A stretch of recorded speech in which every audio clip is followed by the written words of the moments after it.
Okey, dengar sini. Soalan PT3 ataupun SPM, kita dikejutkan dengan tajuk yang kabur.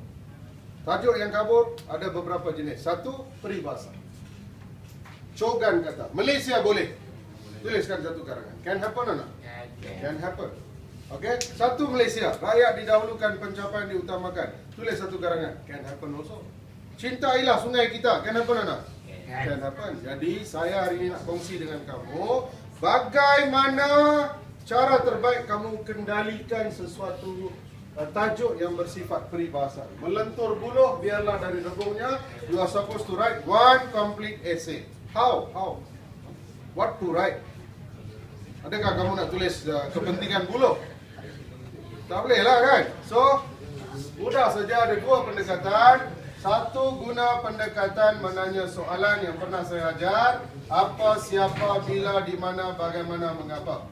Okey, peranan siapa melentur buluh ni? Melentur buluh maknanya mendidik anak-anak sejak kecil lagi. Peranan siapa? Ibu bapa. Jadi siapakah ni? Satu, kamu tahu peranan yang ibu bapa. Selain ibu bapa, siapa boleh memainkan peranan? Guru-guru boleh memainkan peranan. Jadi ibu bapa dan guru-guru, kamu boleh tulis dalam satu perenggan atau dua perenggan. Satu peranan ibu bapa, satu lagi peranan sekolah. Kerana ibu bapa dan guru sama-sama berperanan dalam melentur generasi muda sejak sekolah rendah lagi. Okey, apa soalan lain yang berkaitan? Bolehkah saya menjawab soalan, mengapa kita mesti melentur buluh biarlah dari rebungnya? Boleh tak boleh? Tuliskan. Nombor 2. Ini nombor 1. Nombor 2 tuliskan, mengapakah anak-anak mesti dididik sejak mereka masih kecil? Why ya? Why you must didik anak ketika dia masih kecil? Lebih mudah dididik ketika dia kanak-kanak, betul? Dan apabila dia dah dewasa, dia dah remaja nanti, sukar ke senang? Anak remaja dia dengar nasihat tidak? Sukar. Masuk telinga kanan, keluar telinga kiri. Okey, mak marah bagi nasihat. Cikgu marah bagi nasihat, dia dengar macam ni, dia dengar, tapi mind is somewhere else. Contoh paling baik, sumpah kita. Contoh paling baik dalam dunia ni. Okey? Kita marah dia. Kau nak marah kau punya hal lah. Jadi ini attitude pelajar remaja hari ini. So mengapa? Can I say bagaimana melentur? Yes. Bagaimana? Syarwin. Bagaimana seseorang anak itu harus dilentur sejak kecil untuk menjadi insan yang berguna? Bekalkan apa? Didikan agama. Berikan didikan agama, moral. Satu paragraf. Bagaimana? Berapa perenggan ada dalam tangan? 3. Satu apa? Siapa? Ada 2 pihak. 1, 2, guru. 3, bagaimana, dan 4, mengapa. Tengok, daripada soalan yang tadi blur kabur, sekarang at least I know what to write. Sama juga kamu boleh gunakan teknik FCUK untuk mendekati soalan yang kabur. F is for faktor. C for ciri-ciri.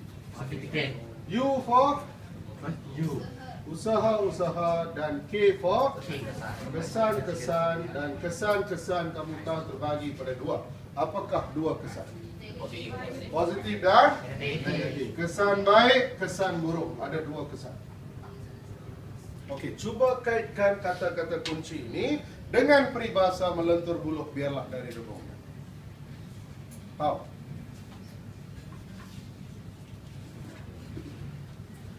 Bolehkah saya tulis salah satu isinya? Tadi kita dah ada berapa idea? 3. Saya boleh tak saya tambah nombor 4? Kesan-kesan negatif jika anak-anak tidak dididik sejak kecil. 1 paragraph. Can or not? What will happen kalau kamu tak beri didikan agama, tak beri tunjukkan jalan yang sebenarnya? Apa akan berlaku?